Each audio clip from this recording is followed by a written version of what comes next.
ఉగ్రదాడిని నిరసిస్తూ సీతారామపురంలో కొవ్వొత్తుల ర్యాలీ. చింతల శ్రీనివాసులు కళావతిల ఆధ్వర్యంలో కార్యక్రమం.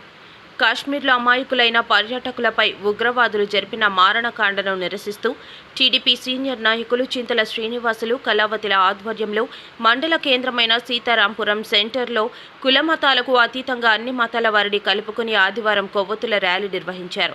ఈ సందర్భంగా చింతల శ్రీనివాసులు మాట్లాడుతూ పెహల్గాంలో అమాయకులైన 27 మందిని పొట్టన పెట్టుకుని హతమార్చిన ఘటనలో ఉగ్రవాద తీవ్రవాద చర్యలను తీవ్రంగా ఖండిస్తున్నానన్నారు.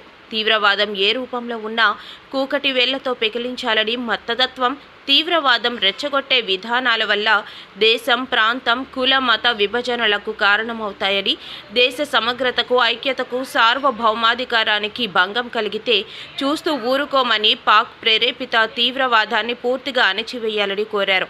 గత 2 నెలలుగా పాక్ మంత్రి రెచ్చగొట్టే వ్యాఖ్యలు, భారత్పై చేస్తున్న ఇంటెలిజెన్స్ అప్రమత్తం లేకపోయిందని, దీనివల్ల అమాయకులు బలైనారని, హత్యకు గురైన కుటుంబాలను, క్షతగాత్రులైన కుటుంబాలను ప్రభుత్వం వెంటనే ఆదుకోవాలని చింతల శ్రీనివాసులు అన్నారు. కార్యక్రమంలో కలివేల కుమార్, వెంగళశెట్టి వెంకటేశ్వర్లు, కానాల సిద్ధయ్య, చంద్రారెడ్డి, ఎడమ ప్రవీణ్ కుమార్, నేలటూరి జాషువా, కాశీ రత్తయ్య, పిడితల శ్రీనివాసులు, కొడవటి కంటి కిరణ్ తదితరులు పాల్గొన్నారు.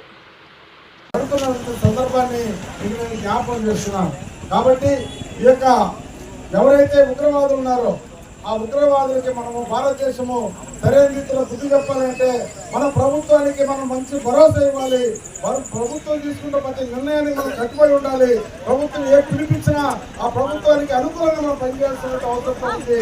దీంట్లో ఎలాంటి మతము కానీ కులము కానీ భేదాభిప్రాయం లేకుండా భారతదేశము నా మాతృభూమి అనే విధంగా మనందరం పనిచేయాల్సిన అవసరం సమయం ఆసనంలో ఉందని ఒకసారి తెలియజేస్తూ ఈ యొక్క కార్యక్రమంలో పాల్గొన్న మీ అందరికీ కూడా హృదయపూర్వకంగా ధన్యవాదాలు తెలియజేస్తూ ఇప్పుడు మన మధ్యలో ఉన్నటువంటి మరి ఎలిషా కుమార్ గారు, డాక్టర్ ఎలిషా కుమార్ గారు మాట్లాడుతుందిగా వారికి ఏదో రకమైన విచ్ఛిన్నాలు కల్పిస్తూ మనల్ని డిస్టర్బ్ చేసే ప్రయత్నం చేస్తుందే తప్ప పాకిస్తాన్ అనేది ఏ రోజు కూడా భారతదేశాన్ని ఏమీ చేసుకోలేదు. ఈరోజు అమాయకులైన పర్యాటకుల మీద దాడి ఇలా చెప్పుకుంటూ పోతే 1971 జరిగిన యుద్ధం వరకు కూడా నిత్యము పరాజయంతో, పరాభవంతో వెళ్తుందే తప్ప ఏ రోజు కూడా భారతదేశం మీద విజయం సాధించిన దాఖలాలు లేవు. మరి ఈరోజు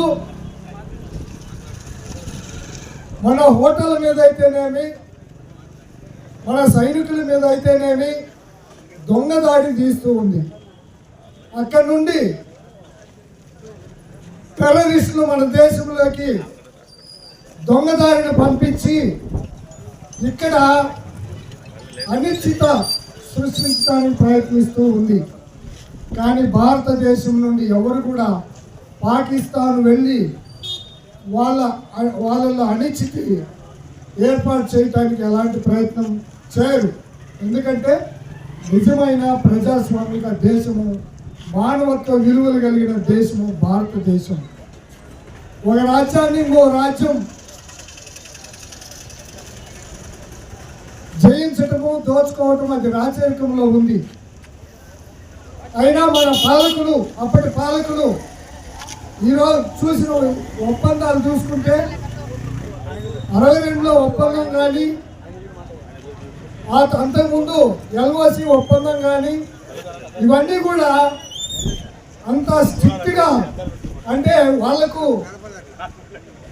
కొంచెం అనుకూలంగా ఉండే విధంగానే మనము ఈ యొక్క ఒప్పందాలు చేసుకోవడం జరిగింది. అందుకే ఈరోజు సింధు నది జలాలను ఆఫ్ చేసి వారి మీద యుద్ధం ప్రకటిస్తున్నట్లు మనము ఈరోజు ముందుకెళ్తున్నాం. అయితే రాబోయే 5 ఏళ్లలో పాకిస్తాన్లో దాదాపు 40% ఆర్థికంగా వెనుకబడిపోయి పేదరికంలోకి వెళ్ళిపోతారు, అడుక్కు తింటారు. మరి ఇలాంటి అంతేకాదు, ఎన్నో రకాలైన ఒప్పందాలు జరిగాయి. మనం ఒప్పందాల మీద నిలబడి ఉన్నాము. వాళ్ళు ఎప్పుడు ఒప్పందాలను వయోలేట్ చేస్తూ ఉన్నారు. మరి ఇంకా ఎంతకాలం చూస్తాము? అందుకే పాకిస్తాన్కు బుద్ధి చెప్పాల్సిన తరుణం వచ్చింది. ఇప్పటికే పాకిస్తాన్ భయపడిపోయింది. ప్రపంచ దేశాలన్నీ కూడా మన దేశానికి, భారతదేశానికి సహకారాన్ని అందించడానికి ముందుకు వస్తూ ఉన్నాయి. ఎందుకంటే న్యాయం మన వైపు ఉంది. మనం అడిగే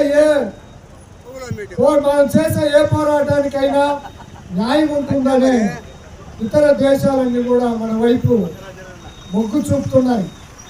చైనా కూడా ఈరోజు పాకిస్తాన్కు ప్రత్యక్షంగా సహాయం చేసే పరిస్థితిలో లేదు. ఇక రష్యా కానీ, అమెరికా కానీ ఈ దేశాలు చూస్తే ఇజ్రాయెల్ దేశంతో మొదలుకొని అన్ని దేశాలు కూడా భారతదేశానికి అండగా ఉన్నాయి. అంటే ఇప్పటికే పాకిస్తాన్ ఓడిపోయినట్టు. మనం అన్ని దేశాలు ఐక్యరాజ్య సమితి ఏదైతే ఉందో దాని నియమ నిబంధనల ప్రకారం వాటికి లోబడి మనం నడుస్తూ ఉంటాం, మనం కానీ మన సైన్యం కానీ. మరి వాటంటిని తుంగలో దొక్కి అడ్డదారిన అనిశ్చితి సృష్టించడానికి టెర్రరిస్టులు మన దేశంలోకి పంపించి ఎన్నో రకాలైన ప్రయత్నాలు చేస్తుంది. ఎన్ని ప్రయుక్తులు చేసినా కూడా దాని ఆటలు సాగవు. ఇక్కడ మన మధ్య ఎన్నో వైరుధ్యాలు ఉన్నా, ఎన్ని సంస్కృతులు విభేదాలు ఉన్నా, దేశం విషయానికి వస్తే మనమంతా భారతీయులం, ఆ తర్వాతే హిందువులం, ఆ తర్వాతే ముస్లింలం, ఆ తర్వాతే క్రైస్తవులం. మొట్టమొదటిగా మనం అందరం భారతీయులం. ఇది మన ఇల్లు, మన కుటుంబం. మరి దేశం కోసం ఎంతోమంది సేవ చేసిన వాళ్ళు, త్రిదళాల్లో పనిచేసిన వాళ్ళు మన ప్రాంతం నుండి ఎక్కువ ఉన్నారు. మరి దేశం కోసం మన శ్రీను కూడా నేవీలో ఉండి దేశం కోసం సేవ చేసిన వ్యక్తే. మా కుటుంబం దాదాపు మా అన్నాళ్ళ కుటుంబం కానీ, మా నాన్నోళ్ళ కుటుంబం కానీ, మా అక్కోళ్ళ కుటుంబాలు దాదాపు త్రిదళాల్లో పనిచేస్తూ ఉన్నారు. దేశం మీద మనకంటే గొప్ప ప్రేమ ఇంకొకరికి ఉండదు. దేశం వస్తే మాత్రం రెండో మాట ఉండదు, కాంప్రమైజ్ అయ్యేది లేదు. అవసరమైతే యువతను వెంటేసుకొని యుద్ధానికి పోయే పరిస్థితి అయినా కూడా ఉంటుందని ఈ సందర్భంగా తెలియజేస్తూ, భారతీయుల ఐక్యత వర్ధిల్లాలి, భారతీయులు ఎప్పుడు విజయం వైపు నడుస్తారని ఈరోజు సీతారాంపురంలో ఇంతమంది ఇక్కడ వచ్చి ఒక సమగ్రతను, ఐక్యతను చాటడానికి, అలాగే మృతి చెందిన కుటుంబాలకు సంతాపం తెలియజేస్తూ వాళ్ళకు మన ప్రగాఢ శ్రద్ధాంజలి ఘటిస్తూ ఉన్నాం. Thank you. ధన్యవాదాలు. ఈరోజు ముష్కర దాడిలో చనిపోయినటువంటి అమర వీరులు ఆయన స్వర్గస్థులైనటువంటి ఏమీ తెలియని అమాయకులైనటువంటి వాళ్ళ భార్యా పిల్లలతో విహారయాత్రకు పోయినటువంటి ఆ అమాయకుల్ని బలి తీసుకున్నటువంటి ఆ ఉగ్రవాదులందరికీ కూడా భారత ప్రభుత్వం అయితే ఇండియన్ పిల్లలు కూడా ఏ చట్టం ఉంటే ఆ చట్టం ప్రకారం వాళ్ళకి ఎలాంటి శిక్ష అంటే దేశంలో ఎప్పుడు ఎక్కడ జరగని రకంగా వాడికి శిక్షించాలని, మరి అక్కడ జరిగేటువంటి అన్యాయాన్ని ప్రతి భారతీయుడు వాళ్ళ మనస్ఫూర్తిగా పేరున్న వాళ్ళకు ఈరోజు భారతదేశం మొత్తం తెలిసిపోయింది. చనిపోయిన వాళ్ళు ఎవరు, ఎక్కడ, ఏంది, వాళ్ళ తల్లిదండ్రులటువంటి వివరాలతో కూడా తెలిసిపోయింది. అదే వాళ్ళ ఖ్యాతి, వాళ్ళు చేసిన పుణ్యం. అలాంటి పుణ్య పురుషులైనటువంటి వాళ్ళందరికీ కూడా, వాళ్లకు వాళ్ళ కుటుంబ సభ్యులందరికీ మనస్ఫూర్తిగా మన సానుభూతిని ప్రగాఢ సంతాపాన్ని తెలియజేసుకుంటాం.